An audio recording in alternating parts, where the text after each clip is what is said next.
fluorescent lights of courtroom 4B cast harsh shadows across weathered wooden benches, creating an atmosphere that felt more like a theater than a place of justice. But today, justice seemed to be taking a back seat to cruelty. The air was thick with tension and the unmistakable scent of expensive cologne that belonged to my soon-to-be ex-husband, Marcus, and his entourage of enablers. I sat alone on my side of the courtroom, my hands folded neatly in my lap, watching as Marcus lounged in his chair with the casual arrogance of a man who believed he had already won. His signature suit, the navy blue Armani I had helped him pick out for our anniversary 3 years ago, now seemed like a costume designed to mock our shared memories. His mother, Patricia, sat directly behind him, her lips curved in what could generously be called a smile, but looked more like a predator baring its teeth. The irony wasn't lost on me. 6 months ago, I had been Mrs. Sarah Blackwood, wife to a supposedly successful businessman, daughter-in-law to one of the city's most prominent families. Now I was just Sarah Mitchell again, reverting to my maiden name like shedding a skin that had never quite fit right. Marcus's younger brother, James, leaned forward to whisper something in Marcus's ear, and both men erupted in barely contained laughter. The sound sliced through the courtroom's formal atmosphere like nails on a chalkboard. Patricia joined in with a delicate giggle that somehow managed to sound more vicious than any scream. "I still can't believe she thought she'd get half," James said, his voice carrying just loud enough for me to hear. He wasn't even trying to be discreet. Did she forget to read the prenup? Marcus turned in his seat, his green eyes finding mine across the aisle. Those same eyes that used to make my heart skip a beat now looked at me with a mixture of pity and disgust that made my stomach churn. "Oh, she remembers," he said, his voice dripping with condescension. "She just thought her daddy's connections might help her find a loophole." The mention of my father sent a sharp pain through my chest. Dad had been gone for 8 months now, a sudden heart attack that had left me reeling and alone in ways I was still discovering.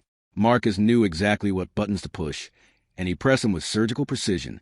"Speaking of Daddy," Patricia chimed in, her voice honey with false sympathy, "I hope you're managing all right on your own, dear. It must be so difficult without his financial support." My jaw clenched involuntarily. They all knew my father had cut ties with his business empire before his death, liquidating assets and making arrangements none of us fully understood. What they didn't know, what nobody knew, was that I had been just as surprised as everyone else when his lawyer had informed me there would be no immediate inheritance, no trust fund to fall back on, no safety net. Marcus's signature was bold and confident as he scrawled his name across the divorce papers, each letter an exclamation point of his eagerness to be free of me. He made a show of it, holding the pen high and flourishing the final letter, like he was signing a $1 million contract instead of ending a 7-year marriage. "There," he announced, sliding the papers toward his lawyer with a theatrical gesture. Freedom never felt so good. His family erupted in applause as if he had just performed some great feat, instead of simply abandoning his wife. The sound echoed off the courtroom walls, amplifying my humiliation. I kept my eyes forward, focused on the judge's empty bench, willing myself not to give them the satisfaction of seeing me break. But inside, I was drowning. The past year had been a slow-motion disaster. Marcus's increasingly frequent business trips that smelled like perfume that wasn't mine. The credit cards that were suddenly declined at grocery stores. The whispered phone calls that ended the moment I entered a room. The growing distance between us that felt like an ocean, expanding one cold word at a time. The breaking point had come when I discovered the photos on his laptop. Not just evidence of his affair, but evidence of how long it had been going on. How deliberate and calculated his betrayal had been. How many people in our social circle had known and said nothing, their silence making them complicit in his deception. I had confronted him with the evidence, expecting denial or at least some show of remorse. Instead, I got indifference. "What did you expect, Sarah?" he had said, not even looking up from his newspaper. "We haven't been happy for years. At least Melissa makes me feel alive." Melissa, his secretary turned business partner turned apparent soulmate, the woman who was 15 years younger than me, with perfect blonde hair and a laugh that sounded like wind chimes. The woman who was probably waiting for him outside this courthouse right now, ready to celebrate his newfound freedom. Judge Harrison entered the courtroom with the measured pace of someone who had presided over thousands of these proceedings. His gray hair was perfectly combed, his black robes impeccable, but there was something different about his demeanor today. Usually, divorce proceedings were routine affairs. Papers signed, assets divided, lives severed with efficient legal precision. But Judge Harrison's eyes held an unusual intensity as he surveyed the room. He was a friend of my father's, or had been. They had served together on various charity boards, had played golf at the country club, had shared that particular bond that existed between powerful men who respected each other's integrity. I wonder if that connection would help me today, or professional ethics would require him to ignore our history entirely. "Good morning," Judge Harrison said, his voice carrying easily through the courtroom. "We're here today for the final dissolution of marriage between Marcus Blackwood and Sarah Mitchell Blackwood." The formality of it hit me like a physical blow. 7 years of marriage reduced to legal terminology.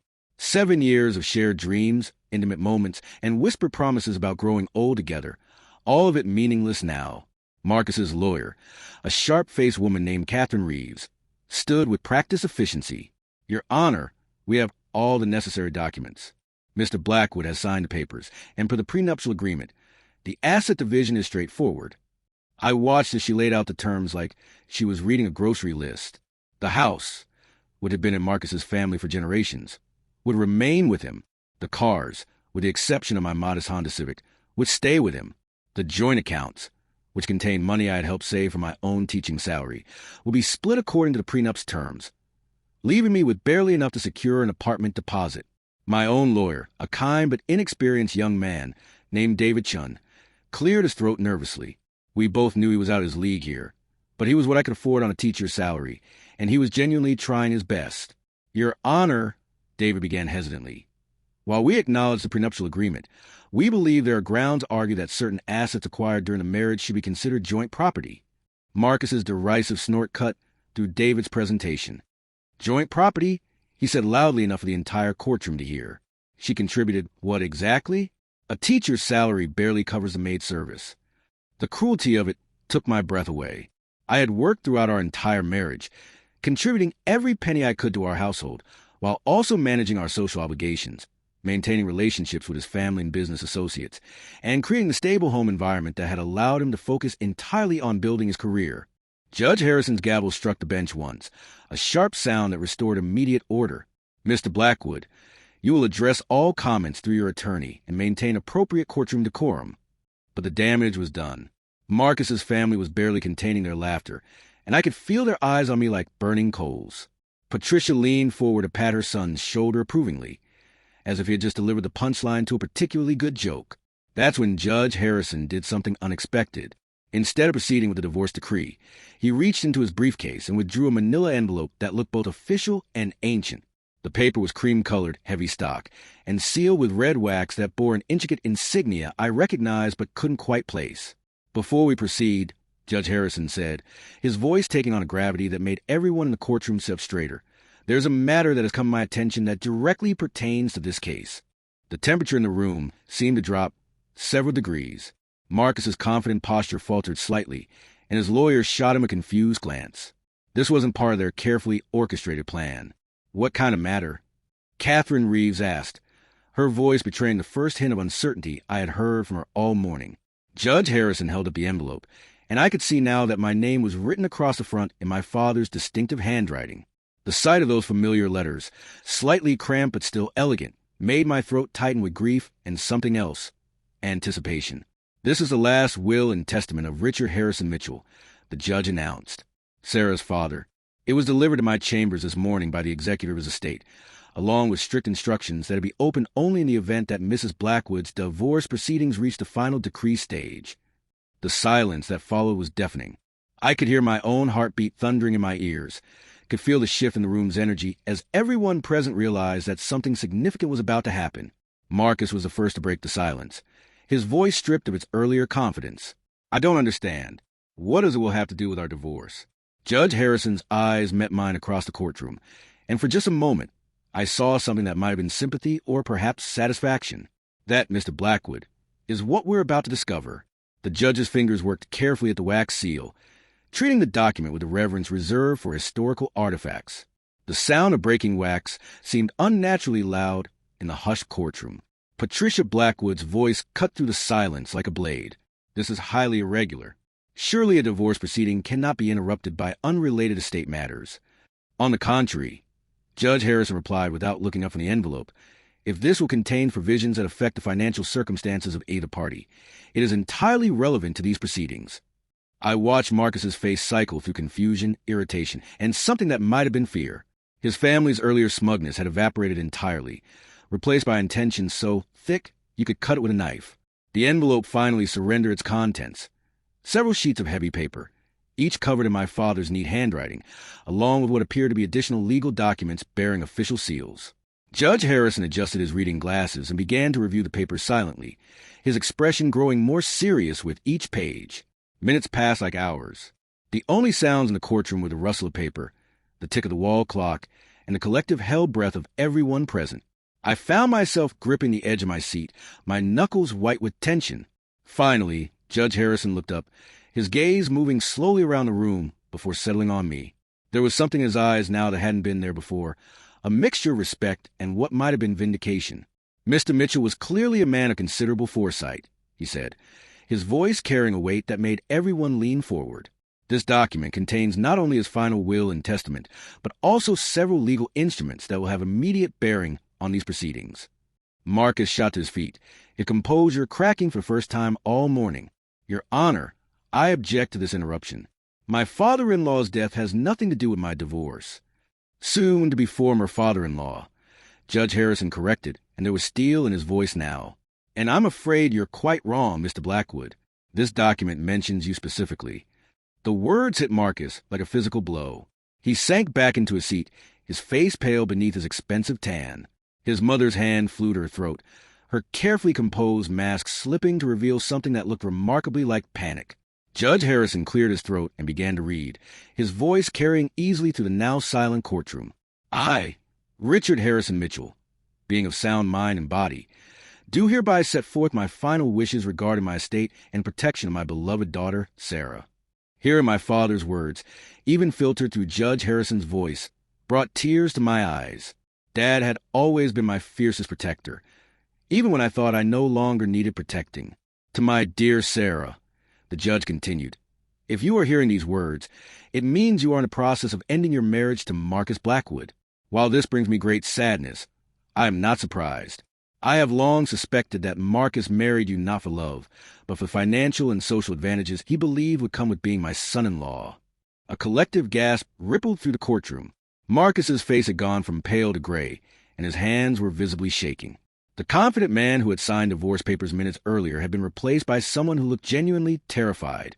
What's more, Judge Harrison read on, his voice growing stronger, I have reason to believe that Marcus and certain members of his family may have orchestrated circumstances designed to isolate you from me and gain control of assets they believed would eventually be theirs. Patricia Blackwood let out a strangled sound that was part protest, part denial. James had gone completely still, his earlier amusement replaced by something that looked suspiciously like guilt. But it was Marcus's reaction that truly stunned me. Instead of outrage or confusion, his face showed recognition. He knew what my father was talking about. Whatever my dad had suspected, whatever he had discovered, Marcus was aware of it. Judge Harrison paused, allowing the weight of those words to settle over the courtroom like a heavy blanket. The silence stretched until it became almost unbearable. Then he continued reading, and his words changed everything. Therefore, I leave to my daughter Sarah the entirety of my estate, including assets, properties, and investments that I have kept private from all parties, including Sarah herself. The total value of this inheritance is approximately $47 million. The courtroom exploded. Marcus's family erupted in shocked protests. Catherine Reeves was frantically whispering to her client, and Davidson looked like he might faint. But through it all, I sat in stunned silence, my father's words echoing in my mind. $47 million. I had been living paycheck to paycheck, stretching every dollar, lying awake at night, worrying about rent and groceries, and whether I could afford to fix my car when it inevitably broke down. And all along, my father had been quietly building an empire that would make all of my financial worries disappear forever. But Judge Harrison wasn't finished reading. He raised his hand for silence, and gradually, the courtroom settled back into tense quiet. However, he continued, and that single word made my blood run cold. This inheritance comes with specific conditions that must be met before Sarah can claim her full inheritance. Of course there were conditions. My father never did anything simple, never made any decision without considering every possible angle and consequence. Even from beyond the grave, he was still protecting me, still trying to teach me lessons about strength and resilience. Marcus had found his voice again, though it came out as barely more than a whisper. What conditions? Judge Harrison's eyes met Marcus's across the courtroom, and there was no sympathy there, only the cold weight of justice finally being served. The first condition, he read, is that Sarah must remain legally married to Marcus Blackwood for a period of 6 additional months, during which time she must attempt to reconcile their marriage through counseling and genuine effort. The words hit me like a freight train. Remain married? To the man who had spent the morning mocking me, humiliating me, eager to sign papers that would erase 7 years of our shared life? Marcus leaped to his feet again. That's impossible. You can't force someone to stay married. I'm not forcing anything, Mr. Blackwood. Judge Harrison replied calmly. The terms of the will are clear. Sarah has a choice. She can proceed with the divorce today and walk away with the assets outlined in your prenuptial agreement. Or she can choose to delay the divorce and attempt reconciliation. If, after 6 months of documented effort, the marriage cannot be saved, she will inherit the full estate. The implications were staggering. I could be free today, walk out of this courtroom with my dignity intact and my modest settlement, ready to start over. Or I could endure 6 more months of marriage that had already nearly destroyed me, with the possibility of walking away with enough money to never have to worry about anything again. But there was something else in Judge Harrison's expression, something that suggested he wasn't finished revealing the full scope of my father's final gambit. There is, however, a second condition, he continued reading. If at any point during those 6 months Marcus fails to participate in good faith, or if evidence emerges of continued infidelity or deception, Sarah will immediately inherit the full estate, and Marcus will be entitled to nothing from this marriage, superseding even the prenuptial agreement. The room went dead silent. The legal implications of what my father had done were breathtaking in their complexity and their ruthlessness. He had essentially laid a trap, one that would either force Marcus to genuinely try to save our marriage or expose him as the fraud my father had always suspected him to be. Marcus looked like he had been struck by lightning. His carefully constructed world, where he could discard me and move on with Melissa while keeping all the financial benefits of our marriage, had just crumbled around him. Patricia Blackwood's voice cut through the silence like a rusty knife. This is blackmail. You can't use a will to manipulate a marriage. Judge Harrison set the papers down and removed his glasses, fixing Patricia with a stare that could have frozen water. Mrs. Blackwood, this is a legally binding document, properly witnessed and notarized. Mr. Mitchell had every right to set conditions on his bequest. If you have concerns about its legality, you're welcome to challenge it in probate court. The judge turned his attention back to me, and suddenly I realized that everyone in the courtroom was staring at me, waiting for my decision. The woman who had been silent and humiliated just minutes ago was now the one holding all the power. Sarah, Judge Harrison said gently, the choice is entirely yours. You can proceed with the divorce as planned, or you can accept your father's conditions and attempt reconciliation. What would you like to do? For the first time all morning, I lifted my head and looked directly at Marcus. Gone was the smirking, confident man who had signed divorce papers with such theatrical pleasure. In his place was someone who looked desperate, cornered, and for the first time in our marriage, completely dependent on me. The irony was perfect. The man who had spent years making me feel small, making me feel like I needed him more than he needed me, was now faced with the reality that his future depended entirely on my decision. I thought about the past year of lies and betrayal. I thought about Melissa, probably waiting outside in her sports car, expecting Marcus to emerge triumphant and free. I thought about the mornings I had woken up alone in our bed, knowing he was with her, but pretending I didn't know because I was too afraid to face the truth. But I also thought about my father, about his final gift to me. Not just the money, though that was staggering, but the opportunity to see exactly who Marcus really was when he thought everything was on the line. Slowly, I stood up. My legs felt unsteady beneath me, but my voice was clear when I spoke. Your Honor, I said, and I could hear the strength of my own voice for the first time in months. I accept my father's conditions. I choose to delay the divorce and attempt reconciliation. The courtroom erupted again, but this time I didn't care about the noise or the chaos or Marcus's family's outraged protests. For the first time in longer than I could remember, I felt powerful. I felt like my father's daughter. Judge Harrison smiled, actually smiled, and struck his gavel 3 times. Very well. This divorce proceeding is suspended for 6 months, pending the outcome of court-mandated marriage counseling. Mr. and Mrs. Blackwood, you will report to Dr. Elena Vasquez beginning next week. Court is adjourned. As the judge gathered his papers and left the bench, I remained standing, watching as my husband's world rearranged itself around this new reality. He would have to choose now. 6 months of pretending to love me for the chance at $47 million, or walking away from the biggest payday of his life. But as I looked into Marcus's eyes, I realized something that sent a chill down my spine. He wasn't looking at me with love, or even hope for reconciliation. He was looking at me like I was a problem to be solved, an obstacle between him and the money. My father had been right about Marcus all along. And now, thanks to his final, brilliant manipulation, I was about to find out just how far my husband would go to get what he wanted. The game had changed completely. And for the first time since I discovered those photos on his laptop, I wasn't the one playing defense. Let the 6 months begin. It takes hours of writing and editing to bring you stories like this. Please subscribe. It's free. Only those who don't believe in fairness and love would ignore it. What do you think her father could have written that would change everything? The silence that followed Judge Harrison's adjournment was deafening, broken only by the rustle of papers and the sharp click of expensive heels against marble floors as people began to file out of the courtroom. But I remained frozen in place, the magnitude of what had just happened settling over me like a heavy fog. $47 million. The number seemed abstract, impossible.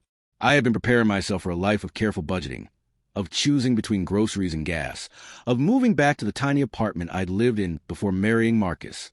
Instead, my father had reached out from beyond the grave and offered me more financial security than I had ever imagined possible. But at what cost? Marcus hadn't moved from his seat either.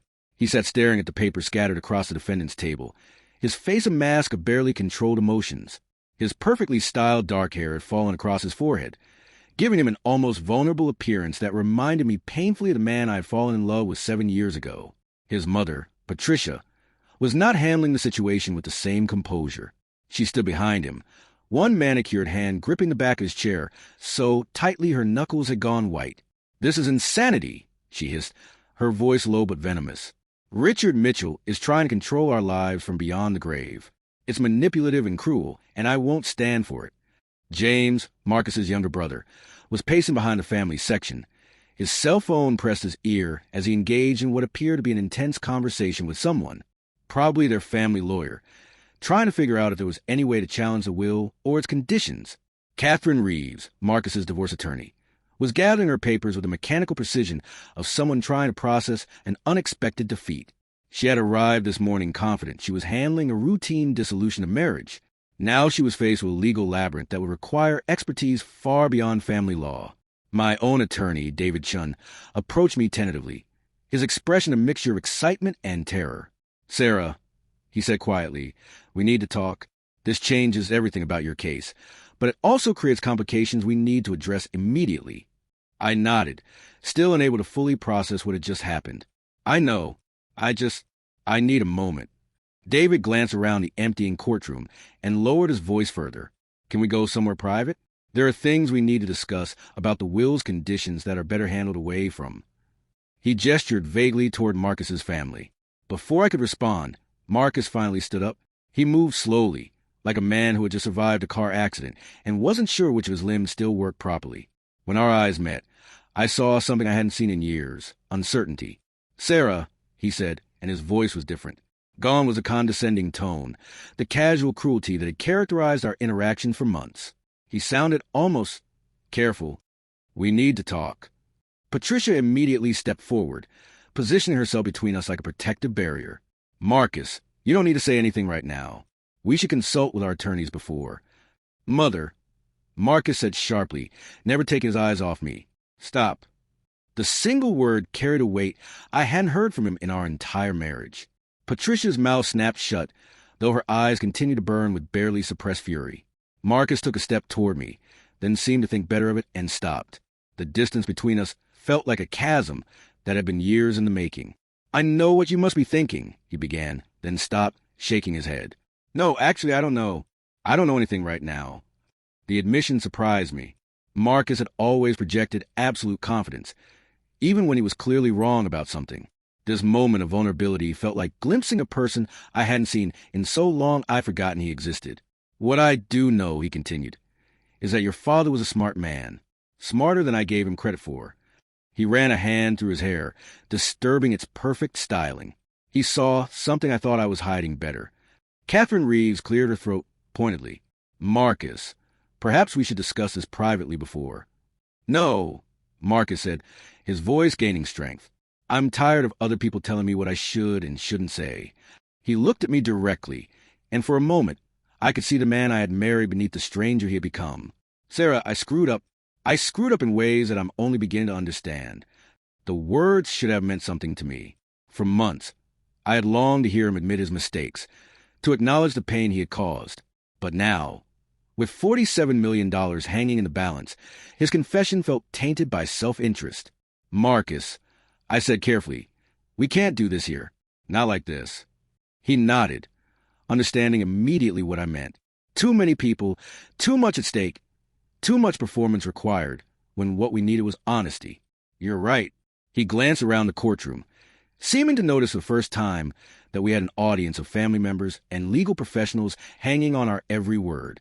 Could we have dinner tonight? Somewhere quiet where we can actually talk. The request should have been simple, but in the context of everything that had just happened, it felt loaded with implications. Was this the beginning of his good faith effort to reconcile, or was this Marcus calculating his approach to the biggest payday of his life? Before I could answer, David Chin stepped closer to me, his voice urgent but low. Sarah, I really think we should discuss the legal implications before we make any commitments about. I understand, I interrupted gently. David was right, of course. There were legal landmines everywhere now, and every conversation with Marcus would need to be carefully considered. But I also knew that my father hadn't created this situation without considering the psychological complexity of it. Dad had always been able to read people with uncanny accuracy. He had seen through Marcus's charm from the beginning, had tried to warn me in subtle ways that I had been too infatuated to notice. Now, from beyond the grave, he was forcing both Marcus and me to confront the truth about our marriage and ourselves. Dinner will be fine, I said finally, but somewhere public, and I want David there. Marcus's face flickered with something that might have been disappointment or relief. Of course, whatever makes you comfortable. Patricia could no longer contain herself. This is ridiculous, she snapped, her voice rising to a level that drew stares from the few remaining people in the courtroom. You're treating this like some kind of romantic reunion, when what it really is extortion. Patricia, I said, and my voice carried a firmness that surprised even me. For 7 years, I had deferred to my mother-in-law, had allowed her subtle and not-so-subtle criticisms to chip away at my confidence. But something had shifted in the past hour. Maybe it was knowing that I had my father's posthumous support, or maybe it was simply that I had nothing left to lose. This situation is between Marcus and me. Your input is not required. The look of shock on Patricia's face was worth the 6 months of marriage counseling I was about to endure. She had never been spoken to so directly by me, and she clearly didn't know how to respond. James ended his phone call and approached our group, his expression grim. The family lawyer wants to meet tonight, he announced. He thinks there might be grounds to challenge the will based on mental capacity or undue influence. Undue influence by whom? I asked, genuinely curious. My father wrote this will. Who exactly influenced him to protect his own daughter? James faltered, realizing how his words sounded. I just meant the timing is suspicious. Right before divorce. The timing, I said, feeling my anger building, suggests that my father knew his son-in-law better than his son-in-law knew himself. Marcus held up his hands, trying to defuse the tension. Stop. Everyone just stop. He looked at his brother and mother with something that might have been disgust.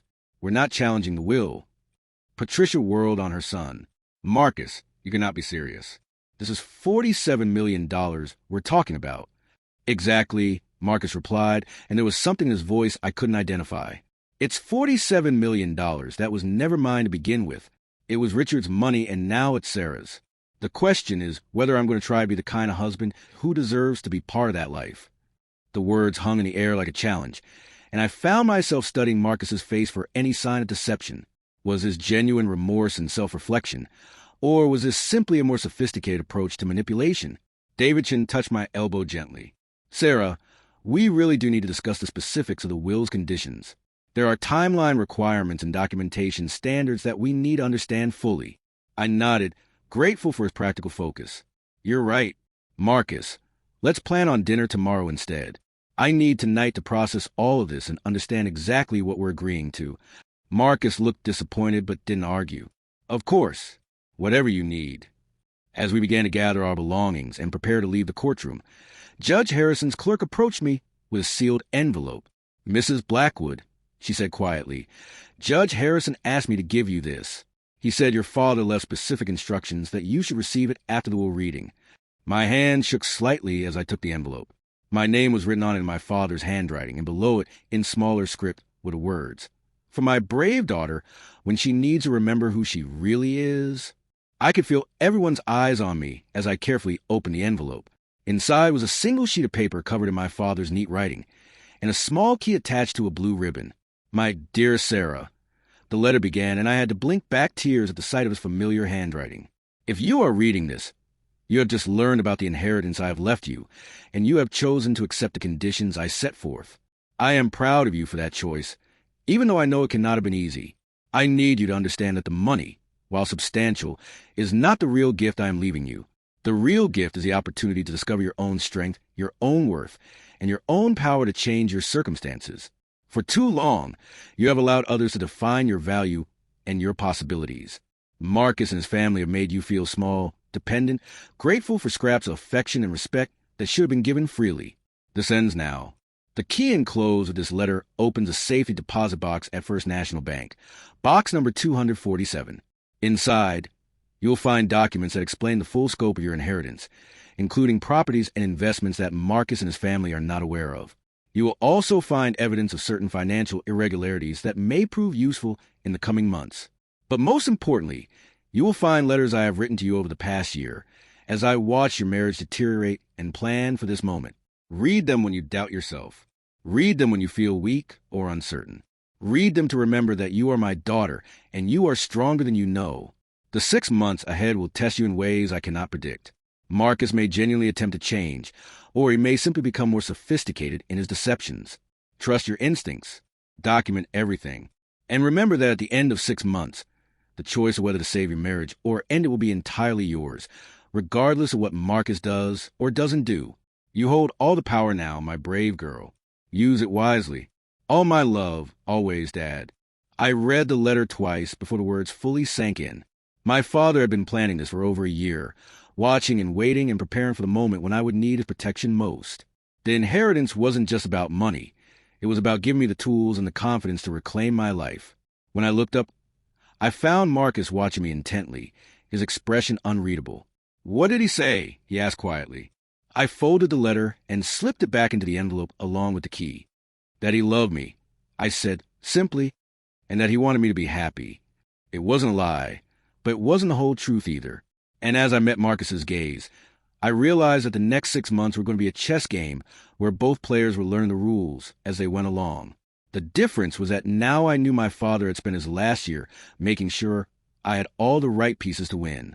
Patricia Blackwood was still muttering angrily to James about lawyers and legal challenges, but her voice sounded distant and unimportant now. Catherine Reeves was packing up her briefcase with a defeated air of someone who had just learned that her carefully prepared strategy was completely useless. "Sarah," Marcus said as we prepared to leave the courtroom, "I want you to know that whatever happens over the next 6 months, I'm grateful for this chance. I know I don't deserve it." The admission caught me off guard. Marcus had never been one for humility or genuine apologies. Throughout our marriage, his mistakes had been rationalized, minimized, or somehow turned into my fault. Hearing him acknowledge that he didn't deserve forgiveness felt like stepping into an alternate universe. "We'll see," I said carefully. I wasn't ready to forgive, wasn't ready to trust, but I was willing to observe. My father had given me 6 months to watch Marcus when he thought something significant was at stake. It would be fascinating to see who he really was when he couldn't afford to be careless with my feelings.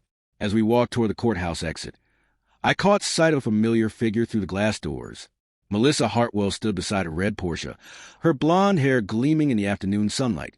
Her phone pressed to her ear. She was wearing a form-fitting dress that probably cost more than I made in a month, and her posture radiated the confidence of a woman who expected to be celebrating right about now. Marcus noticed her at the same moment I did, and I watched his face carefully for his reaction. For just a second, something flickered across his expression, guilt perhaps, or regret, but then his jaw tightened with what looked like resolve. "I need to talk to her," he said quietly. "I'm sure you do," I replied, and I couldn't keep the edge out of my voice. Marcus stopped walking and turned to face me fully. "Sarah, I know how this looks. I know what you're thinking. But I need to end things with Melissa properly, not just disappear because the situation has changed. His words should have reassured me, but they raised more questions instead. End things properly? That implied their relationship had been more than just a physical affair. It suggested an emotional connection, perhaps even promises about a future together. How long? I asked, the question slipping out before I could stop myself. Marcus looked confused. How long what? How long were you planning to be with her? After our divorce was final, was this just about sex, or were you going to marry her? The question hung between us like a landmine. Marcus glanced around the courthouse lobby, clearly uncomfortable having this conversation in such a public space, but I found I didn't care about privacy anymore. I was tired of protecting his reputation, tired of making things comfortable for him. I thought, he began, then stopped and shook his head. I thought I was in love with her. Thought, past tense. The word choice was telling, but I wasn't sure if it represented genuine change or simply Marcus adjusting his story to fit his new circumstances. And now, I pressed. Marcus looked toward the exit, where Melissa was still waiting, then back at me. Now I'm wondering if I was just using her to avoid dealing with the problems in our marriage, running away from you instead of facing what I was losing. It was a good answer. Too good, perhaps. The Marcus I knew wasn't typically given to such self-awareness or psychological insight. But then again, the Marcus I knew had never had $47 million hanging in the balance. Davidson cleared his throat diplomatically. Sarah, I hate to interrupt, but we really should discuss the legal requirements while they're fresh. And I think it would be wise to visit the bank today, if possible. He was right, of course. My father's letter had mentioned evidence and documents that might be crucial to understanding the full scope of what I was dealing with. Whatever was in that safety deposit box, I needed to see it before I made any more decisions about how to handle the next 6 months. You're right, I said. Marcus, we'll talk soon. But right now, I need to take care of some things. Marcus nodded, though he looked reluctant to leave. I'll call you tonight, if that's okay. Maybe we can figure out the logistics of how this is supposed to work. The logistics, marriage counseling, living arrangements, the delicate balance of attempting reconciliation while documenting everything for legal purposes. It was going to be complicated in ways I was only beginning to understand. As Marcus walked toward the exit and his waiting mistress, I watched his shoulders tense with each step. Whatever conversation he was about to have with Melissa, it wasn't going to be pleasant. For the first time in months, I felt a moment of sympathy for him. Then I remembered the photos on his laptop, the nights he'd come home smelling like her perfume, the way he made me feel like I was crazy for suspecting what was right in front of my face. The sympathy evaporated. David guided me toward the parking garage, chattering nervously about documentation requirements and legal precedents. But my attention was focused on the small key in my purse and the questions it might answer. 20 minutes later, we were standing in the sterile environment of First National Bank, waiting for a clerk to escort us to the safety deposit box area. David had insisted on coming with me, arguing that whatever we found might have legal implications that required immediate professional attention. The clerk, a middle-aged woman with kind eyes, led us through a series of locked doors to a room lined with small metal boxes. Box 247 was larger than I had expected, and it took both my key and the bank's master key to open it. Inside, I found exactly what my father had promised: a thick folder of documents, several sealed envelopes marked with dates, and a small leather journal that looked like it had been well used. David helped me carry everything to a private viewing room, where we could examine the contents without interruption. I started with a folder of documents, and within minutes, I understood why my father had been so confident in his final gambit. The inheritance was even more substantial than Judge Harrison had indicated. Properties in 3 states, investment portfolios I'd never heard of, business interests that generated passive income streams worth millions annually. My father had been quietly building an empire while maintaining the modest lifestyle that had fooled everyone, including me, into thinking he was comfortable but not wealthy. But it was a second set of documents that made my hands shake. Bank records, credit reports, and financial statements that painted a picture of Marcus's business dealings I had never suspected. David, I said quietly, look at this. The young lawyer leaned over my shoulder, his eyes widening as he scanned the papers. These are records of Marcus's debts. Substantial debts. The numbers were staggering. Marcus, the successful businessman who drove expensive cars and wore designer suits, was drowning in debt. His company was leveraged beyond reason. His personal accounts were overdrawn, and he had been using credit cards to maintain a lifestyle that had impressed me and everyone else. Worse, Some of the debt was in my name. Credit cards I had never applied for, loans I had never agreed to, all bearing my forged signature. "This is fraud," David said, his voice barely above a whisper. "Identity theft. He could go to prison for this." My mind reeled as the implications sank in. Marcus hadn't just been cheating on me emotionally and physically. He had been stealing from me, destroying my credit, putting my financial future at risk to maintain the illusion of a success. No wonder he had been so eager to divorce me quickly and quietly. He needed to separate his financial disasters from my name before I discovered what he had done. I opened one of the dated envelopes, marked 3 months ago. My father's handwriting was shakier than usual, suggesting he had been writing while ill. But his message was clear. "My dear Sarah, today I discovered the extent of Marcus's deception.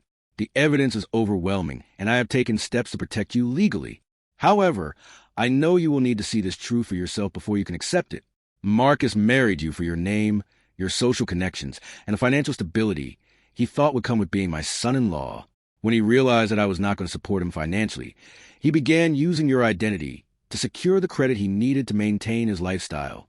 This is not love, my dear girl. This is exploitation of the cruelest kind. But I also know you, and I know you will blame yourself. You will wonder what you did wrong, how you failed to be the wife he needed. Stop. This is not your fault. This is the behavior of a man who sees other people as resources to be exploited rather than human beings to be cherished. You deserve so much better than this. You deserve to be loved for who you are, not for what you can provide. You deserve honesty, respect, and partnership. The inheritance I am leaving you is not just about money. It is about giving you the power to choose your own future, free from the financial dependence that has kept you trapped in a marriage that brings you no joy. Use this power wisely. Trust yourself. And remember that sometimes the greatest act of love is letting go. Your devoted father. Tears were streaming down my face by the time I finished reading. David sat quietly beside me, pretending not to notice my emotional reaction while continuing to review the financial documents. "There's more," he said gently, pointing to a folder I hadn't opened yet. "This appears to be surveillance reports." Surveillance reports. My father hadn't just suspected Marcus's infidelity. He had hired professionals to document it. The folder contained photographs, time-stamped and dated, showing Marcus and Melissa together at restaurants, hotels, and her apartment. The evidence was comprehensive and damning. But there were other photos, too. Marcus meeting with men I didn't recognize, shaking hands outside luxury cars, passing envelopes in parking garages. Whatever business dealings he was involved in, they looked questionable at best. "Sarah," David said carefully, "this changes everything about your legal position. With this evidence, you could not only void the prenuptial agreement, but potentially press criminal charges. You could end the marriage immediately and walk away with everything, including damages for fraud." He was right. The evidence my father had collected was enough to destroy Marcus completely. I could walk out of this bank, straight to the police, and watch my husband's world collapse around him. But something held me back. Maybe it was a memory of the man I had fallen in love with, or maybe it was curiosity about whether my father's 6-month test might reveal something unexpected about Marcus's character. "What happens if I don't use this evidence right away?" I asked. David looked puzzled. "You mean if you still choose to attempt reconciliation? Well, legally, you have several years to press charges for fraud. The evidence isn't going anywhere." I nodded, my mind racing. My father had given me 2 gifts: the financial security to never have to depend on anyone again, and the evidence to destroy the man who had betrayed me. But he had also given me 6 months to see who Marcus really was when he thought everything was at stake. Maybe Marcus was capable of change. Maybe the fear of losing $47 million would force him to confront his own behavior and become the man I had once believed he was. Or maybe he would simply become more sophisticated in his deceptions, and I would have 6 months to observe his true character before deciding his fate. Either way, I held all the power now. I gathered the documents and sealed them back in their envelopes, but not before making copies of the most damaging evidence. David watched me with growing concern. "Sarah, I have to advise you that attempting reconciliation while knowing about these crimes could complicate your legal position later." "How so?" I asked. "If you choose to reconcile with full knowledge of his fraud, a court might interpret that as forgiveness or acceptance.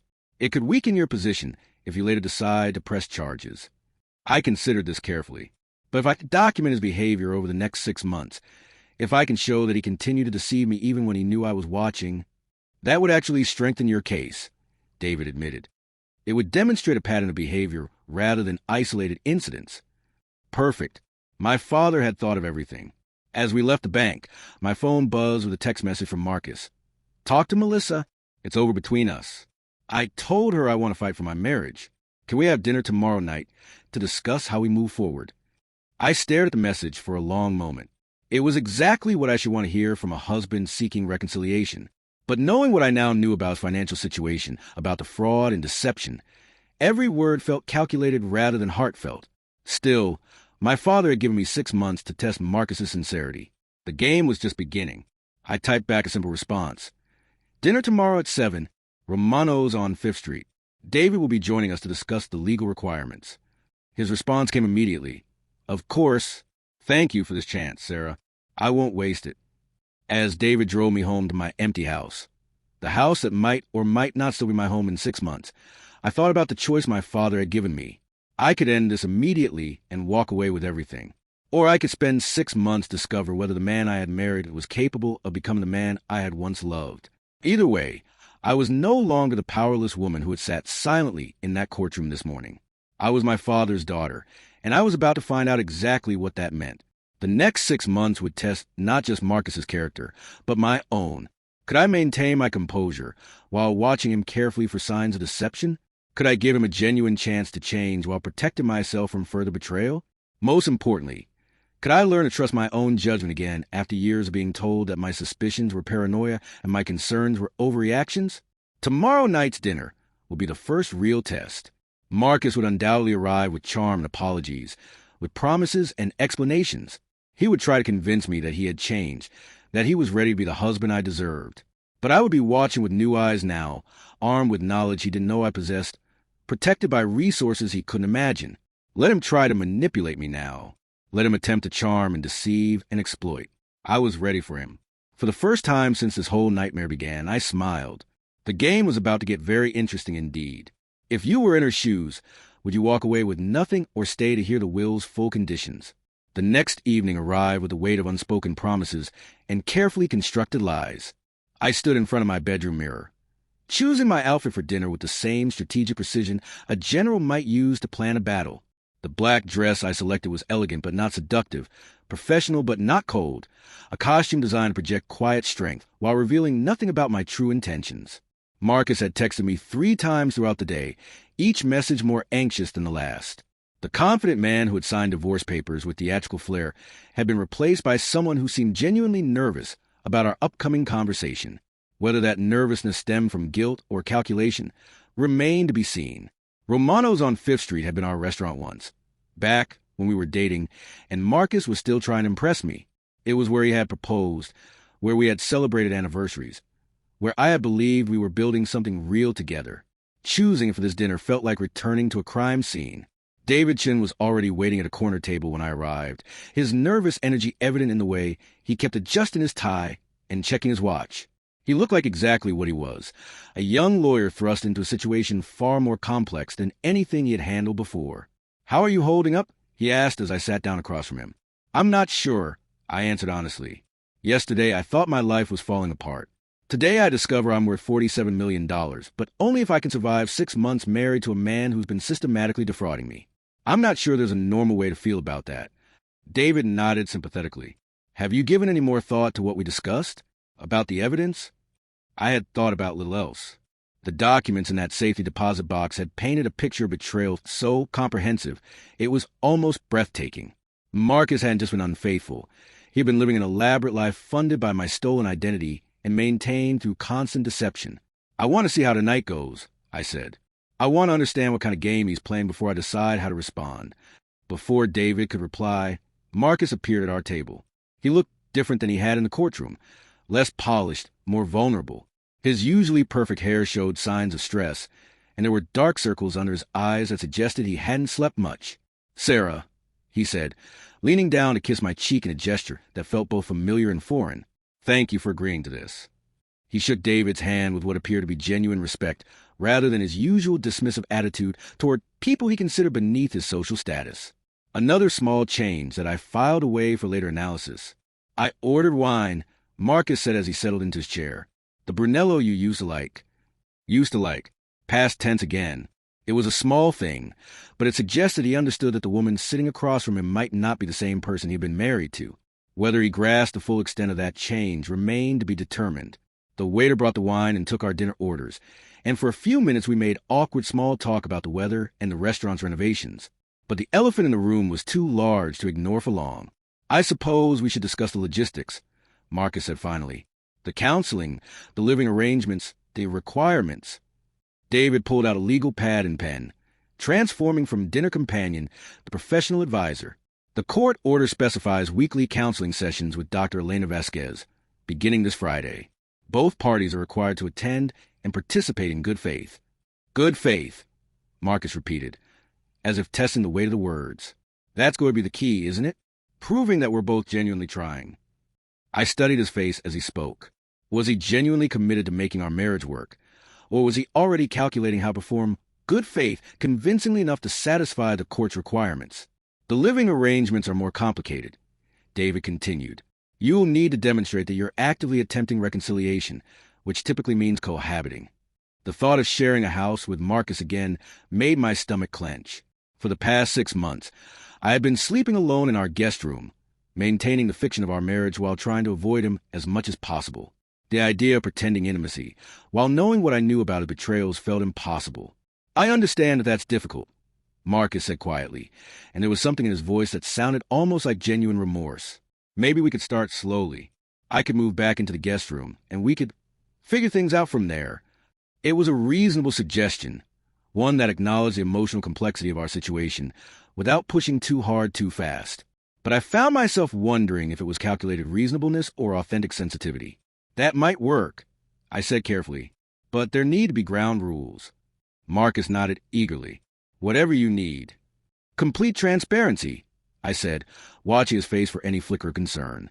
"Passwords, phone access, financial records. If we're going to attempt reconciliation, I need to know that there are no more secrets." For just a moment, Marcus's composure slipped. It was subtle, a slight tightening around his eyes, a barely perceptible pause before he answered. But I caught it, and I filed away with all the other small tells I was learning to read. "Of course," he said. "Complete transparency." David made notes on his legal pad, documenting Marcus's agreement to terms that would make it much more difficult for him to continue any deception. I wondered if Marcus understood that he was agreeing to his own surveillance. "There's also the matter of the business," Marcus continued, and now his discomfort was more obvious. "I'll need to make some changes to ensure that I can devote the time and attention our marriage deserves." This was interesting. Marcus's business had always been his primary focus, the thing that took precedence over our relationship, our plans, our life together. The idea that he was willing to scale it back suggested either genuine commitment to change or serious financial pressure that required a different strategy. "What kind of changes?" I asked. "I'm bringing in a partner to handle day-to-day operations," Marcus said.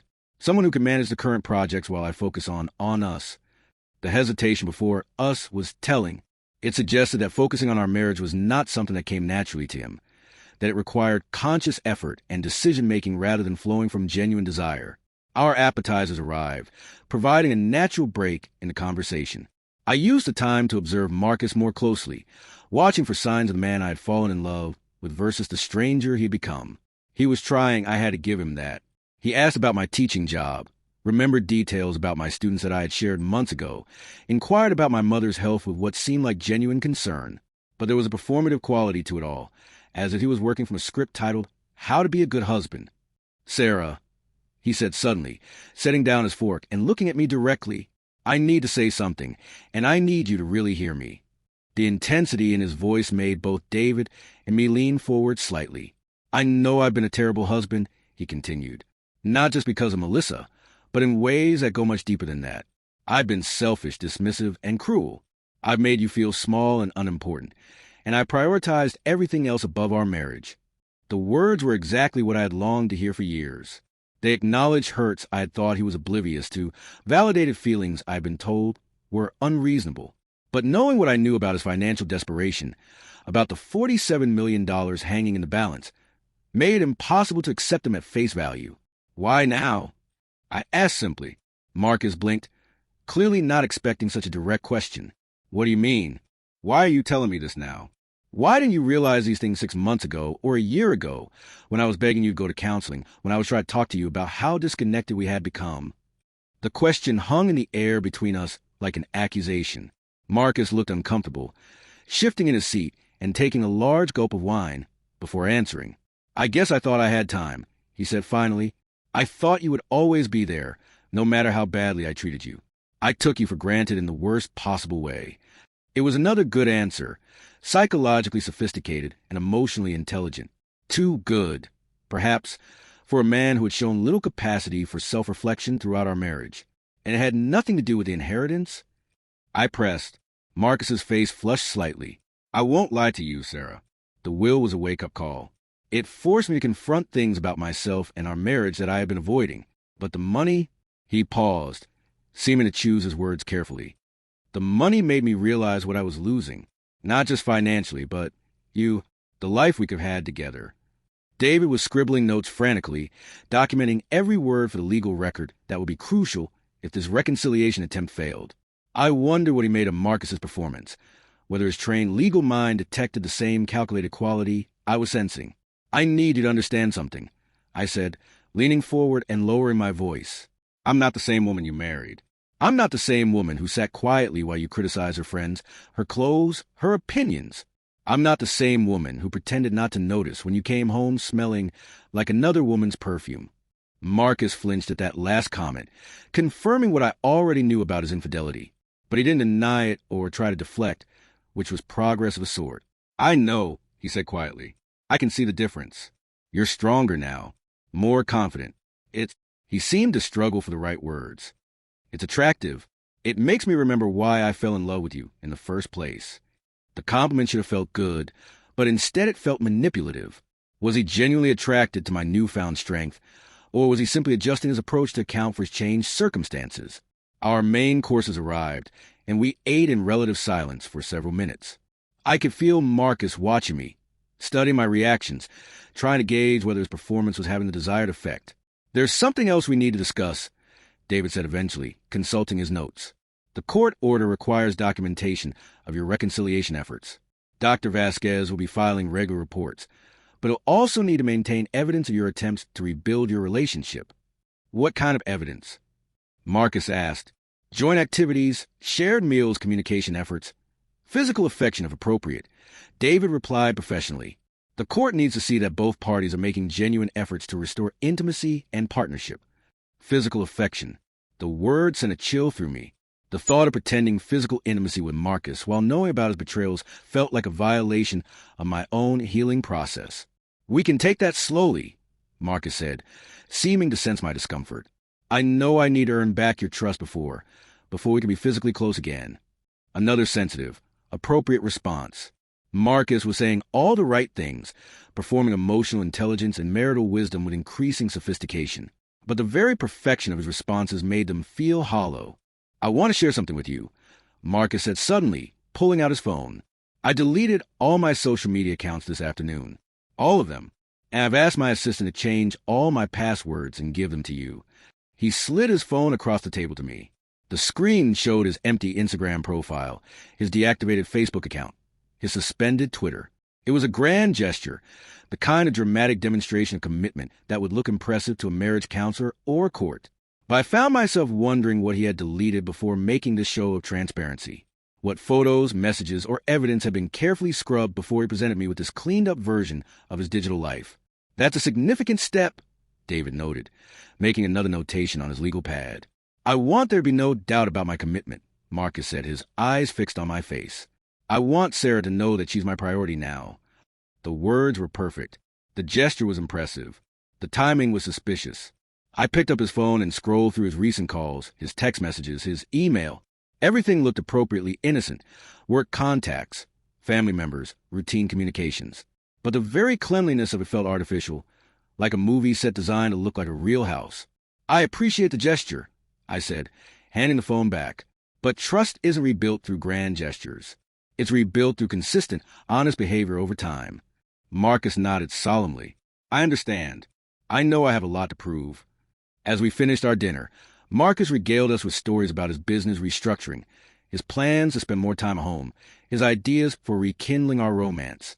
He was charming and attentive, the perfect picture of a husband desperate to save his marriage. But I kept thinking about the documents in that safety deposit box, the evidence of systematic fraud, the photographs of his affair, the proof that everything he was telling me now was built on a foundation of lies.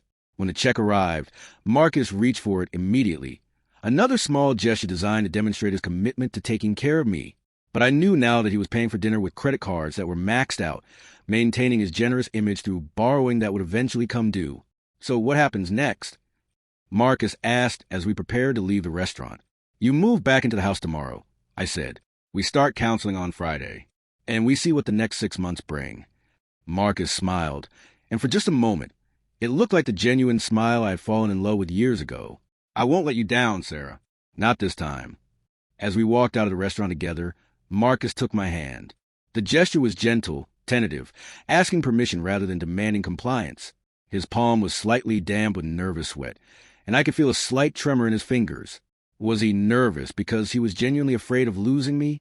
Or was he nervous because he was afraid his performance wasn't convincing enough to secure the $47 million that would solve all his problems? David said goodbye in the parking lot, but not before pulling me aside for a private word. How do you think it went? He asked quietly. He said all the right things. I replied, But someone who's been lying for years doesn't suddenly become honest because the stakes are higher. They just become better liars. David nodded grimly. Be careful, Sarah. Document everything. And remember that you have options if this becomes too much to handle. As I drove home alone, my phone buzzed with a text from Marcus. Thank you for tonight. Thank you for this chance. I know I don't deserve it, but I promise I'll prove myself worthy of your love. Good night, beautiful. Beautiful. He hadn't called me that in over a year. I stared at the message for a long moment before responding with a simple, good night. But as I pulled into my driveway, I noticed something that made my blood run cold. There was a car parked across the street, its engine running, its driver's face obscured by shadow. As I watched, the car pulled away slowly, its headlights sweeping across my house like a searchlight. Someone had been watching my house. But who? And why? I hurried inside and locked the door behind me, my mind racing with possibilities. Was this connected to Marcus's business troubles? To the inheritance? To secrets I hadn't yet discovered? For the first time since this whole ordeal began, I felt genuinely afraid. The game I thought I was playing might be more dangerous than I had realized. As I prepared for bed, I made a mental note to call David in the morning. Whatever was happening, I needed to be prepared for the possibility that financial manipulation and marital betrayal were just beginning. The next 6 months weren't just going to test Marcus's capacity for change. They were going to test my ability to survive whatever forces had been set in motion by my father's final gambit. But as I fell asleep, I held on to one reassuring thought. I wasn't the powerless woman I had been yesterday. I was my father's daughter, and I had resources Marcus couldn't imagine. Whatever came next, I would be ready. The first 2 weeks of Marcus's return to our house passed with an eerie sense of normalcy that felt more unsettling than comforting. He moved back into the guest room as promised, kept regular hours, and made visible efforts to contribute to our daily life together. He cooked dinner twice, helped with household chores without being asked, and even attempted to engage in conversations about my work and interests. But I was watching him with new eyes now, cataloging every gesture and analyzing every word for signs of genuine change versus calculated performance. And what I saw was a man working very hard to appear transformed while the fundamental patterns of his behavior remained unchanged. The phone calls that he took in another room, speaking in low voices about complications and timeline adjustments. The way his jaw clenched when he thought I wasn't looking. The financial statements that arrived daily in the mail, which he intercepted before I could see them. Most telling of all, the way he sometimes forgot to maintain his reformed persona, slipping back into condescension or dismissiveness before catching himself and overcompensating with excessive attentiveness. Our first counseling session with Dr. Elena Vasquez had been a masterclass in manipulation disguised as vulnerability. Marcus had presented himself as a man genuinely grappling with his mistakes, eager to understand his failings and committed to change. He spoke eloquently about his regrets, his newfound appreciation for what he had nearly lost, his determination to become the husband I deserved. Dr. Vasquez, a woman in her 50s with kind eyes and a no-nonsense demeanor, had listened carefully and asked probing questions that Marcus answered with impressive psychological sophistication. He demonstrated understanding of concepts like emotional intimacy, communication patterns, and the impact of his behavior on my self-worth. Too much understanding, perhaps, for a man who had shown no interest in such concepts throughout our marriage. Marcus seems very committed to this process, Dr. Vasquez had told me during our brief individual consultation. His insights into his own behavior patterns are quite advanced for someone just beginning to confront these issues. I had smiled and nodded, but privately wondered if Marcus had been researching marriage counseling techniques, learning the language of relationship repair well enough to perform it convincingly. The second session had followed a similar pattern, with Marcus delivering perfectly calibrated responses to every question and concern raised. He acknowledged my pain, validated my feelings, and expressed appropriate remorse for his actions. He even managed to tear up slightly when discussing how close he had come to losing me. But it was the third session that finally confirmed my suspicions about the elaborate performance he was constructing. Dr. Vasquez had asked him to describe a specific moment when he had realized the depth of his selfishness during our marriage. It was the kind of question that required genuine self-reflection and emotional honesty. Marcus had launched into a detailed story about watching me cry after a dinner party, where his mother had criticized my appearance. He described suddenly seeing the situation through my eyes, understanding how isolated and unsupported I felt, recognizing his own complicity in his family's treatment of me. It was a beautiful story, emotionally resonant, psychologically insightful, and perfectly tailored to demonstrate his growing empathy and awareness. The problem was that it had never happened. I remembered the dinner party he was describing. It had been our third anniversary, and Patricia had indeed made cruel comments about my dress. But Marcus hadn't been present when I cried afterward. He had been in his study, taking a business call that he claimed was too important to postpone. I had cried alone in our bedroom, and he had never asked why my eyes were red when he finally came upstairs hours later. The realization that he was fabricating emotional breakthroughs sent a chill through me that I was careful not to show. Marcus wasn't just performing reconciliation. He was creating an entirely fictional narrative of growth and change, complete with manufactured memories and counterfeit insights. But if Dr. Vasquez noticed a discrepancy between Marcus's story and reality, she didn't indicate it. She praised his emotional awareness and his commitment to understanding my perspective. She noted his progress in their reports to the court. After that session, I began documenting everything with obsessive detail. Every conversation, every gesture, every inconsistency between his public persona and his private behavior. I kept a journal hidden in my classroom at school, recording times when his mask slipped, moments when his true attitude showed through performance, like the morning when he thought I was still asleep, and I overheard his phone conversation about managing the situation until the trust funds transfer, or the afternoon when he was working a study, and I heard him telling someone that he just needed to keep up appearances for a few more months. But it was a discovery of the credit card bills hidden in his car that finally revealed the full scope of the deception I was dealing with. I had borrowed his car to run errands while mine was being serviced, and when I opened the glove compartment looking for registration papers, I found a stack of overdue notices and collection letters. The amounts were staggering. Hundreds of thousands of dollars in debt spread across multiple accounts, many of which appear to be in my name. The most recent statements showed continued spending even after our reconciliation had begun. Charges at expensive restaurants that weren't the ones where we had eaten together. Hotel stays during times when he claimed to be working late at the office. Jewelry purchases that had never appeared as gifts for me. Marcus was continuing his affair with Melissa, even while performing reconciliation with me. The evidence was damning, but it was also dangerous. If Marcus discovered that I knew about a continued deception, it could escalate the situation in unpredictable ways. I photographed everything with my phone, replaced the documents exactly as I had found them, and tried to maintain my own performance of a wife cautiously warming to her husband's efforts at change. But that night, alone in our bedroom while Marcus slept in the guest room, I called the number David had given me for a private investigator. "I need to know what my husband is really doing," I told the gruff-voiced man who answered. "And I need to know if I'm in any danger." Jake Morrison turned out to be a former police detective in his 60s, with tired eyes and a methodical approach that inspired confidence. He listened to my story without judgment, examined copies of the evidence I had discovered, and agreed to conduct surveillance on Marcus's activities. "Ma'am," he said after reviewing the financial documents, "your husband is in serious trouble. The kind of debt he's carrying, the people he might owe money to, this would get dangerous fast." "What do you mean?" I asked, though I suspected I already knew. "Men like your husband, when they get desperate enough, they stop making rational decisions. They start taking bigger risks, making deals with worse people. And when that happens, everyone around him becomes a potential target. Jake's words proved prophetic sooner than either of us expected. It started with small things. Phone calls that hung up when I answered. Cars that seemed to follow me to and from work. The feeling of being watched when I was alone in the house. Then the incidents escalated. Someone broke into my classroom after school hours, ransacking my desk and filing cabinets, but apparently taking nothing. The police classified it as vandalism, but I noticed that my journal, the one where I had been documenting Marcus's behavior, was missing. A few days later, I came home to find our house had been burglarized. Again, nothing obvious was taken, but I could tell someone had searched through our personal belongings with professional thoroughness. Marcus's reaction to the break-in was telling. Instead of outrage or concern for our safety, he seemed almost relieved, as if a problem had been solved rather than created. Maybe we should think about getting a security system, he suggested, but his tone lacked genuine worry.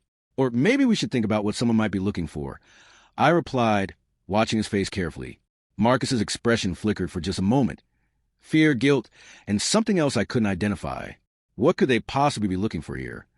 It was a good question, and the answer came from an unexpected source. Jake Morrison called me the next morning with information that changed everything I thought I knew about the situation.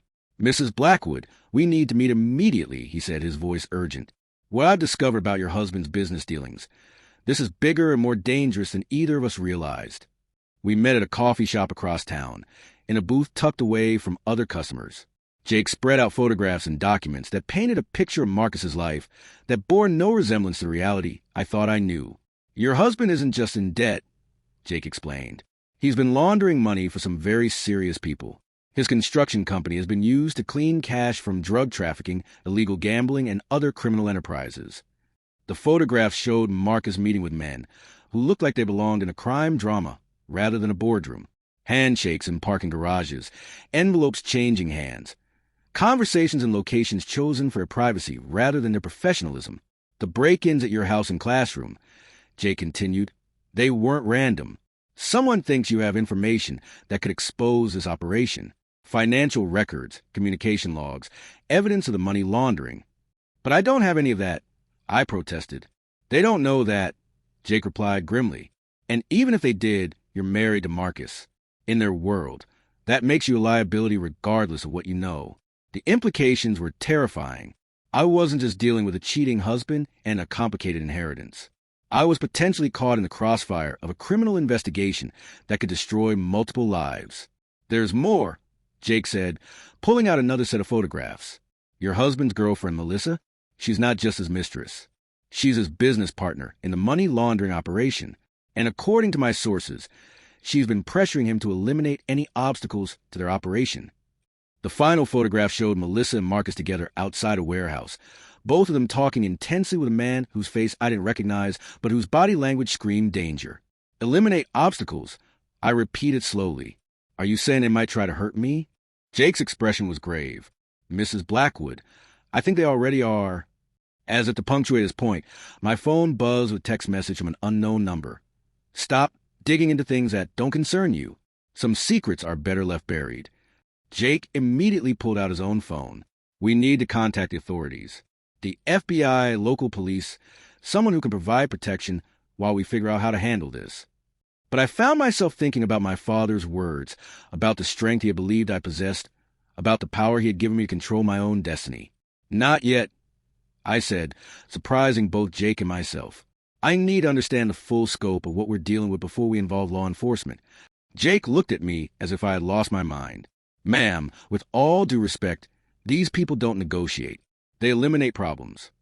"Maybe," I replied, feeling a strange calm settle over me. "But I'm not helpless anymore. I have resources they don't know about, leverage they can't predict." I thought about the $47 million that would be mine regardless of what happened with Marcus. I thought about the evidence in that safety deposit box that could destroy him completely. Most importantly, I thought about the fact that everyone involved in this criminal enterprise was underestimating me. They saw me as Marcus's weak, dependent wife. They had no idea that I held the power to bring their entire operation crashing down around them. "Give me 48 hours, I told Jake. "Continue the surveillance. Document everything, but don't contact law enforcement yet. I want to see how this plays out." Jake shook his head but agreed to my timeline. As we left the coffee shop, he handed me a small device that looked like a car key fob. Panic button, he explained. GPS enabled. If you're in immediate danger, press it and hold for 3 seconds. I'll get the cavalry to your location. That evening, I sat across from Marcus at dinner, watching him perform the role of reformed husband while knowing that he was part of a criminal organization that might be planning to eliminate me as a liability. "You seem distracted tonight," he said, his voice full of manufactured concern. "Is everything okay?" I smiled and reached across the table to touch his hand. "Just thinking about how much has changed in the past few weeks. How different things are between us." Marcus smiled back, but I could see the calculation in his eyes, the constant assessment of whether the performance was achieving its intended effect. "I love you, Sarah," he said, and the words sounded so sincere that I might have believed him if I didn't know better. "I know I have more work to do to prove that, but I need you to know that you're the most important thing in my life." "I love you, too." I lied, and I was surprised by how easily the deception came. We were both lying now, both performing love while planning betrayal. The difference was that Marcus didn't know I was performing. After dinner, he excused himself to make some business calls, and I used the time to make plans of my own. I called David, Jake, and my father's estate attorney, setting in motion a series of actions that would either save my life or put me in even greater danger. But as I prepared for bed that night, listening to Marcus's voice through the guest room door as he spoke to someone about timeline acceleration and minimizing exposure, I felt something I hadn't experienced in months. I felt powerful. Tomorrow, the real game would begin, and this time, I intended to win. Would you ever agree to work with someone who broke your heart if millions were at stake? The next morning arrived with deceptive normalcy.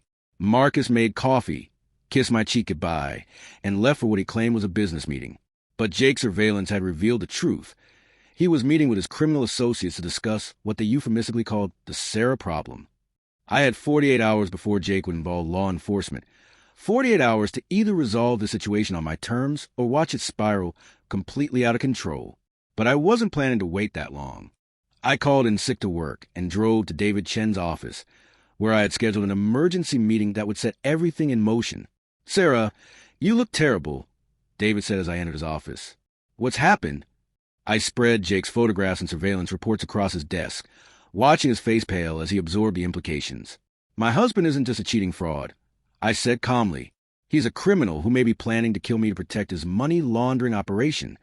David's hands shook as he examined the evidence. "We need to call the FBI immediately. This is way beyond anything I can handle." "Not yet," I said, pulling out a folder I had prepared the night before. "I need you to do something for me first. I need you to file these documents with the court." David opened the folder, and his eyes widened. Inside were divorce papers, not the ones from our original proceeding, but new ones based on evidence of fraud and criminal activity. Attached were copies of all the financial documents from my father's safety deposit box, Jake's surveillance reports, and a detailed timeline of Marcus's deceptions. "This will void the prenuptial agreement completely," David said, scanning the documents. "With evidence of fraud and criminal activity, you could claim all marital assets plus damages." "That's the idea," I replied. "But I also need you to file a motion to freeze all of Marcus's accounts immediately. If he's planning to run, I want to make sure he can't access any funds." David was already reaching for his phone. "I'll have these filed within the hour." "But Sarah, if he's as dangerous as these reports suggest." "He won't have time to be dangerous," I said with more confidence than I felt. "I'm going to end this today." My next stop was the FBI field office downtown. I had called ahead and arranged to meet with Agent Rebecca Torres, a specialist in financial crimes who had been recommended by Jake Morrison. Agent Torres was a sharp-eyed woman in her 40s who listened to my story with professional skepticism that gradually transformed into intense interest as I presented the evidence. "This is substantial," she said, reviewing Jake's photographs of financial records. "We've been investigating similar money laundering operations, but we haven't had direct access to someone inside the organization. What do you need from me?" I asked. "We need you to wear a wire," Agent Torres said without hesitation.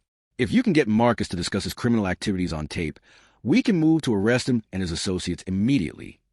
The idea of confronting Marcus while wearing a recording device sent adrenaline coursing through my system. "How dangerous is this?" "There's always risk," Agent Torres admitted. "But our surveillance team will be close, and you'll have a panic button. The moment things get dangerous, we move in." I thought about my father's final letter, about his belief in my strength and courage. I thought about the $47 million that represented not just financial security, but freedom from ever being anyone's victim again. Let's do it, I said. 2 hours later, I was sitting in the FBI's technical van, while agents fitted me with recording equipment so sophisticated it was virtually undetectable. Agent Torres briefed me on the key information they needed: names of criminal associates, details about money laundering transactions, evidence of the threats against me. Remember, she said, your safety is a priority. Don't push too hard if he becomes suspicious. We have enough evidence to arrest him already. This is about building a case against the entire organization. But I knew this confrontation was about more than building a legal case. It was about reclaiming my power from a man who had spent years making me feel powerless. I drove home at my usual time, maintaining the routine that Marcus expected. He was in his study when I arrived, speaking on the phone in the low, urgent tones I had learned to recognize as criminal business rather than legitimate work. We need to accelerate the timeline, I heard him saying as I walked past his door. The situation is becoming unstable. I made dinner, set the table, and called him to eat, playing the role of the reconciling wife one final time. But underneath my calm exterior, my heart was pounding with the knowledge that everything I said and did was being recorded by federal agents. How was your day? I asked as we sat down to eat, my voice steady despite the adrenaline coursing through my system. Marcus looked stressed, older somehow than he had that morning. Complicated, he said. Some business issues that need to be resolved quickly. Anything I can help with? I asked, the question innocent on the surface, but designed to encourage him to elaborate. Marcus studied my face for a moment, and I wondered if he sensed something different about my demeanor. Just some problems with cash flow, he said carefully. Nothing you need to worry about. But as we ate, his tension seemed to increase rather than diminish. He kept checking his phone, jumping slightly at unexpected sounds from outside, glancing toward the windows as if expecting unwelcome visitors. Marcus, I said finally, you seem really anxious. What's going on? That's when his carefully maintained facade finally cracked. You want to know what's going on? He said, his voice rising. What's going on is that my entire life is falling apart, and I don't know how to fix it. I reached across the table and touched his hand, playing the supportive wife while the recording equipment captured every word. Tell me, maybe we can figure out together. Marcus laughed, but there was no humor in it. Together? Sarah, you have no idea what kind of world I'm living in. The people I work with, the things I've had to do to keep the business afloat. What kind of things? I asked gently. Marcus stood up abruptly, pacing to the window and peering out through the blinds. There are people who want to hurt you, Sarah. Because of me, because of choices I made, you're in danger. The admission sent a chill through me, but I forced my voice to remain calm. What people? What choices? Marcus turned back to face me, and for the first time in months, I saw genuine fear in his eyes. I borrowed money from the wrong people, used the business to clean money for them. When that was enough, I used your name, your credit, your identity, and now they think you know too much. He was confessing everything, laying out the entire criminal conspiracy in detail that would be invaluable to the FBI investigation. But he was also confirming my worst fears about the danger I was in. They think I know too much about what? I pressed. About the money laundering, about their operations, about who they really are, Marcus said, running his hands through his hair. Melissa convinced him that the only way to protect the operation is to eliminate anyone who could expose them. There was confirmation that his girlfriend was actively plotting to have me killed. And you're okay with that? I asked, my voice harder now despite my efforts to remain calm. Marcus whirled around, his face a mask of anguish. Of course I'm not okay with it, but I don't know how to stop it. These people don't negotiate, Sarah. They don't take no for an answer. Then why are you telling me this? I asked. Marcus sank back into his chair, looking defeated. Because maybe if I warn you, if you disappear for a while, I can convince them that you're not a threat. The suggestion that I should run, should abandon my life and my inheritance to protect this criminal operation, sparked a fury that I struggled to contain. Or maybe, I said, my voice dangerously quiet, there's another solution. Marcus looked at me sharply. What do you mean? I stood up slowly, feeling the weight of the recording device and the knowledge that federal agents were listening to every word. Maybe it's time to stop running from the consequences of your choices and start facing them. Sarah, you don't understand. I understand perfectly. I interrupted, my voice growing stronger. You used me, betrayed me, stole my identity, and put my life in danger. And now you want to run away so you can continue protecting the criminal operation that's more important to you than your own wife. Marcus's face cycled through confusion, fear, and something that might have been recognition. What do you know about? I know everything, Marcus, I said, pulling out my phone and scrolling to the photographs Jake had provided. I know about the money laundering, about Melissa's involvement, about the threats against me. I know you've been performing reconciliation while planning my elimination. Marcus went completely still, his face draining of color as he realized the implications of what I was saying. You've been investigating me, he said, his voice barely above a whisper. I've been protecting myself. I corrected. Something you should have been doing instead of plotting with your criminal girlfriend to have me killed. That's when Marcus's demeanor shifted completely. The defeated, anguished husband disappeared, replaced by something cold and calculating that I had never seen before. You have no idea what you're dealing with, he said, his voice taking on a menacing quality. These people don't leave loose ends, Sarah. If they think you're a threat, then maybe you should have thought about that before you made me one. I replied, standing my ground despite the fear coursing through me. Marcus pulled out his phone, his fingers moving quickly across the screen. I need to make some calls. Need to see if there's still time to contain this. Contain what? I asked, but I already knew the answer. Marcus looked at me with something that might have been pity or might have been contempt. You, Sarah, I need to contain you. The threat was clear, and I felt for the panic button hidden in my pocket. But before I could activate it, the front door burst open and armed figures in tactical gear flooded into our dining room. FBI. Nobody move. Agent Torres was among the first through the door, her weapon drawn and trained on Marcus, who had frozen with his phone halfway to his ear. Marcus Blackwood, you're under arrest for money laundering, fraud, identity theft, and conspiracy to commit murder, she announced as agents moved to restrain him. Marcus's eyes found mine across the chaos, and the look he gave me was pure hatred. You set me up, he said as agents cuffed his hands behind his back. You set yourself up, I replied. I just documented it. As they led Marcus away, Agent Torres approached me with a mixture of admiration and concern. That was incredibly brave, she said, and incredibly dangerous.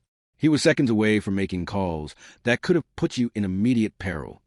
I watched through the window as Marcus was placed in the back of an FBI vehicle, his expensive suit wrinkled, his perfect hair disheveled, his mask of respectability finally stripped away completely. What happens now? I asked. Now we arrest his associates, including Melissa Hartwell.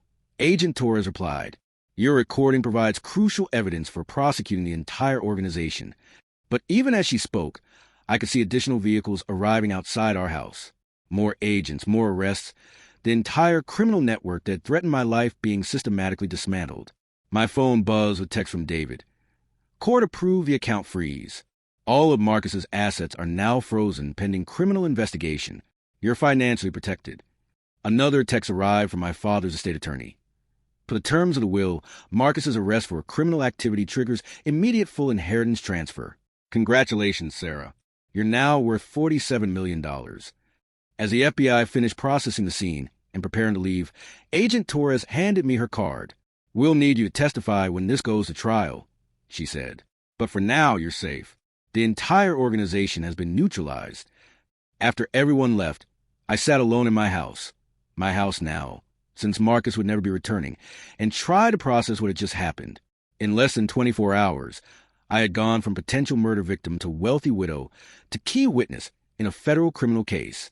The man I had married, the man I had tried to save, had been revealed as someone willing to have me killed to protect his criminal operation. But as I sat in the silence, I realized something that surprised me. I felt no sadness about Marcus's fate, no grief for our marriage, no regret about the path I had chosen. I felt free. My phone rang, interrupting my thoughts. It was Jake Morrison. I saw the news, he said. FBI arrested a bunch of people in connection with a money laundering operation. I'm guessing that means our surveillance operation was successful. Very successful, I replied. Thank you, Jake, for everything. Just doing my job, he said gruffly.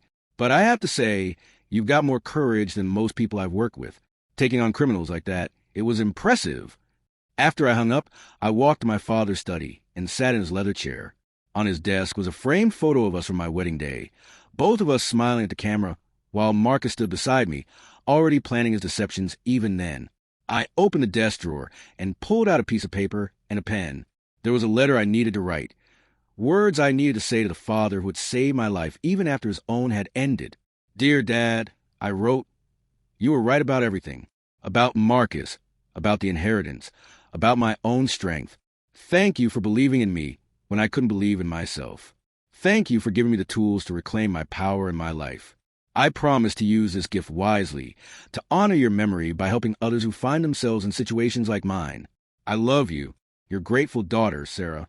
As I sealed the letter in an envelope, I heard a sound outside that would have terrified me just days ago. But when I looked out the window, I saw only a neighbor's cat prowling through my garden. I was no longer afraid. I was no longer powerless. I was no longer anyone's victim. I was my father's daughter, and I was finally free. 6 months later, I stood in the same courthouse where this entire nightmare had begun, but everything about the scene was different. Gone was the mocking family, the smirking husband, the humiliating performance of marriage's dissolution.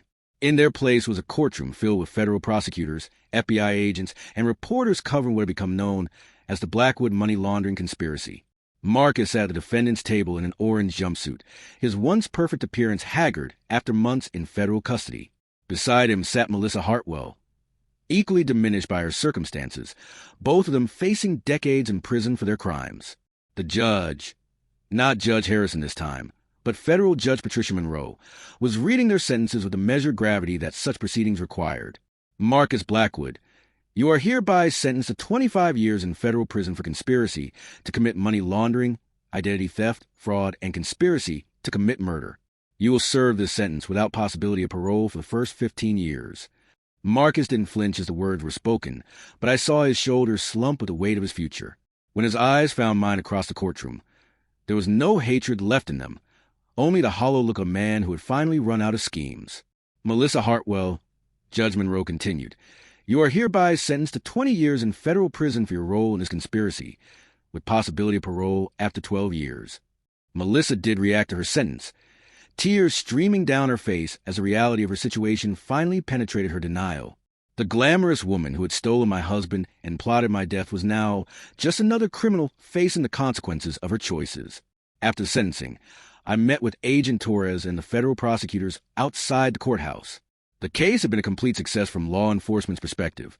They had dismantled an entire criminal network, recovered millions in laundered money, and sent a clear message about the consequences of such crimes. We couldn't have done this without your courage. Agent Torres told me as we stood on the courthouse steps. Your willingness to wear that wire, to confront Marcus directly, it was the key to breaking the entire case open. I'm just glad it's over. I replied, and I meant it. The months of testimony, depositions, and court appearances had been exhausting, but they had also been empowering. Every time I told my story, every time I presented evidence of Marcus's betrayals, I felt stronger and more confident in my own judgment. Davidson approached our group, carrying a briefcase full of the legal documents that would finalize the last aspects of my case. "The civil proceedings are complete," he reported with a smile that had grown considerably more confident over the past months. "All of Marcus's assets have been forfeited to pay restitution to his fraud victims, but since you were the primary victim, you retain ownership of all jointly held property. Plus, the insurance company has agreed to pay out the full policy on Marcus's business, which was canceled due to criminal activity. The financial implications were staggering. Beyond my father's $47 million inheritance, I now own the house, all of Marcus's legitimate business assets, and substantial insurance payouts. I was wealthy beyond anything I had ever imagined possible. But more importantly, I was free. As the courthouse emptied and the media moved on to other stories, I found myself standing alone on the steps where this journey had begun. I thought about the woman who had sat in that courtroom 6 months ago, silent and humiliated while her husband mocked her suffering. That woman felt like a stranger to me now. My phone buzzed with a text message from Dr. Vasquez, who had continued working with me individually long after it became clear that marriage counseling was no longer relevant. Saw the news about the sentencing. Her message read, "I hope you're feeling proud of yourself. You've shown remarkable strength and growth throughout this process. You should celebrate this victory." She was right. This was a victory worth celebrating, but not in the way most people might expect. I drove to the cemetery where my father was buried, stopping along the way to buy fresh flowers for his grave. The headstone was simple granite, engraved with his name, dates, and the words, "Beloved Father and Friend." Below that, I had added a line from one of his letters to me. "Strength comes not from avoiding storms, but from learning to dance in the rain." I placed the flowers at the base of the headstone and sat in the grass beside his grave.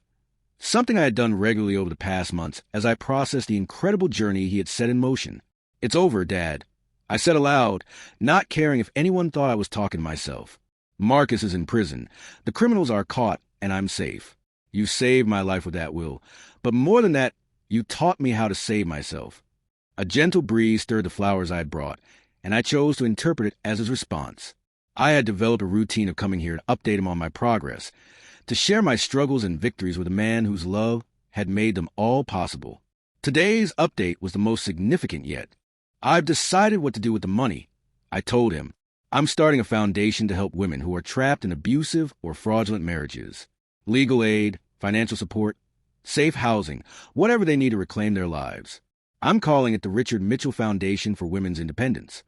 It felt like the right way to honor his memory and his final gift to me. He had used his wealth to save me. Now I would use it to save others. As I prepared to leave the cemetery, my phone rang.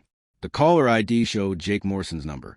"Thought you'd want to know," his gruff voice said, without preamble. Patricia Blackwood was arrested this morning. Turns out she was more involved in her son's criminal activities than anyone realized. Helped launder money through fake charity organizations. The news didn't surprise me. Patricia had always been manipulative and controlling, and I suspected she had known more about Marcus's illegal activities than she had admitted. "What about James?" I asked, referring to Marcus's brother.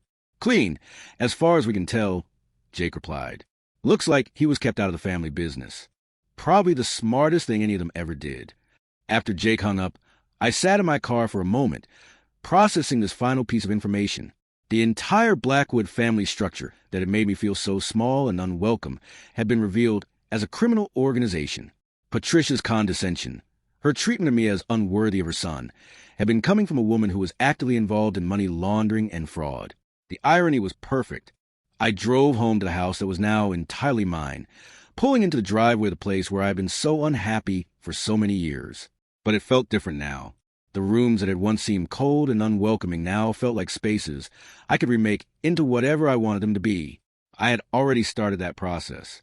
Marcus's study had been converted into a home office where I managed the foundation's early planning.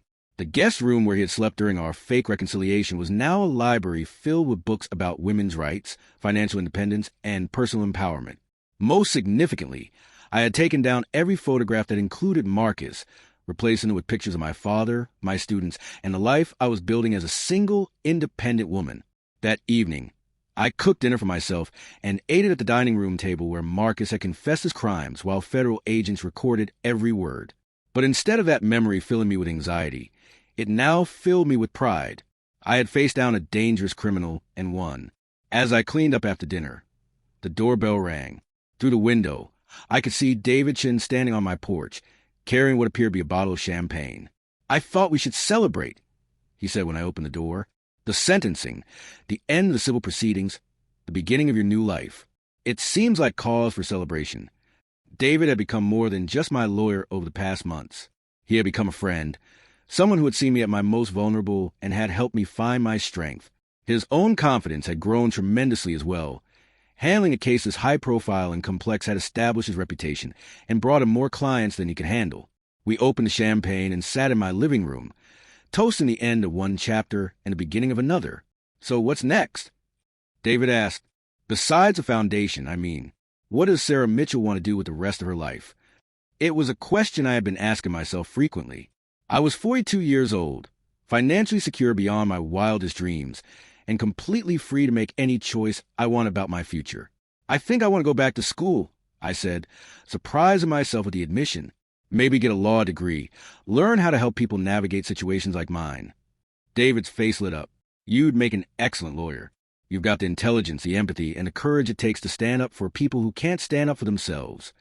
We talked late into the evening about possibilities and dreams, about the future I was free to create now that I was no longer defined by someone else's expectations or limitations. After David left, I walked through my house, seeing it with new eyes. Tomorrow, contractors would begin renovations that would transform it from Marcus's showcase into my sanctuary. The foundation's offices would be housed in a separate building downtown, but this house would be my private retreat, my place of peace and healing. I stopped in front of the mirror in my bedroom, looking at the woman reflected there. She looked older than she had 6 months ago, but stronger too, more confident, more assured, more comfortable in her own skin. I thought about the journey that had brought me to this moment. The humiliation in the courtroom that had felt like the end of my world, the shocking revelation of my father's final gift, the terrifying discovery of Marcus's criminal activities, the courage I had found to face danger and fight back. Most of all, I thought about the power of choice. My father had given me the financial means to choose my own path, but I had given myself something even more valuable, the knowledge that I was strong enough to walk that path regardless of the obstacles I might face. I pulled out my phone and composed a text message to my old teaching colleagues, many of whom had been following my story in the news. Starting law school in the fall, I typed, "Time for a new adventure. Thank you all for your support during this difficult time. Sometimes the worst thing that happens to you turns out to be the best thing that ever happened to you." As I prepared for bed, I realized that for the first time in years, I was genuinely excited about the future. Not anxious about potential problems or worried about other people's expectations, but genuinely enthusiastic about the possibilities that lay ahead. I had learned something valuable during these difficult months. I was not the weak, dependent woman that Marcus and his family had made me believe I was. I was not someone who needed to be rescued or protected or managed. I was my father's daughter, and that meant I was capable of anything. The next morning, I woke early and drove to my father's grave one final time before beginning this new chapter of my life. "I'm ready, Dad," I said, placing a single white rose on his headstone, ready for whatever comes next. "Thank you for teaching me that love sometimes means letting go, but always means believing in someone's strength even when they don't believe in it themselves." As I walked back to my car, I felt lighter than I had in years. The weight of secrets and lies and financial insecurity had been lifted from my shoulders, replaced by the knowledge that I had faced the worst betrayal imaginable and emerged stronger. Marcus was beginning 25 years in federal prison, but I was beginning the rest of my life as a free woman, and that, I realized, was the best revenge of all. What would you do with the inheritance? Keep it for yourself, or use it to honor your father's legacy.